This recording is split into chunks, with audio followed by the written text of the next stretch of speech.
نبی رمضان کا استقبال کیسے کرتے تھے؟ رمضان میں کا جو سب سے بڑا وقت کیا ہے؟ روزے. رمضان میں روزے فرض ہیں نا، تو نبی شعبان سے ہی روزے رکھنا شروع کر دیتے تھے. نبی کیا کرتے تھے؟ جتنے روزے آپ صلی اللہ علیہ وسلم شعبان کے مہینے میں رکھتے تھے، اتنے روزے کسی اور سال میں کسی اور مہینے نہیں رکھتے تھے. یہ استقبال ہے. سمجھ رہے ہو بات کو؟ تاکہ اپنے آپ کو اس کے لیے پہلے سے تیار کر لیں. ہم نہیں رکھتے شعبان میں روزے. اور یہ نبی کی شفقت کہ امت خود کیا کیا، آپ صلی اللہ علیہ وسلم نے شعبان کے روزے رکھے کثرت سے، مگر امت کو کہا کہ نصف شعبان کے بعد روزے مت رکھو. کیوں؟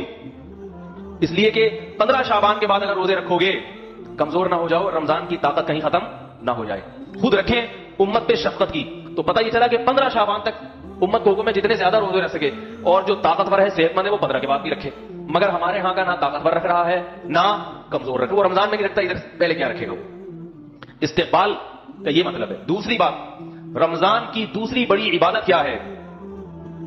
پہلی عبادت جو رمضان کی سب سے بڑی ہے وہ روزہ ہے. دوسری کیا ہے بتائیے؟ تراویح.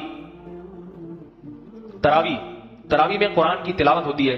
تو رمضان کے آنے سے پہلے شعبان کے مہینے میں ہی تہجد کا اہتمام شروع کر دیا جائے اور تلاوت کی کثرت شروع کر دی جائے.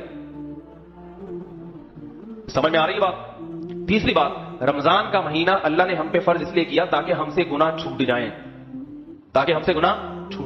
تو شعبان میں ہی گناہوں سے اجتناب کرنا شروع کر دیا جائے تاکہ رمضان تک پہنچتے پہنچتے سارے گناہ چھوٹ جائیں.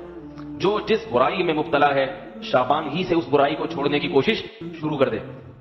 سمجھ میں آ رہی ہے بات؟ یہ 3 کام کرنے ہیں کس مہینے میں؟ بولو بھائی. شعبان. ایک، روزے رکھنے ہیں نفلی. نمبر 2، رات کو تہجد کی تھوڑی سی ہمت کرنی ہے.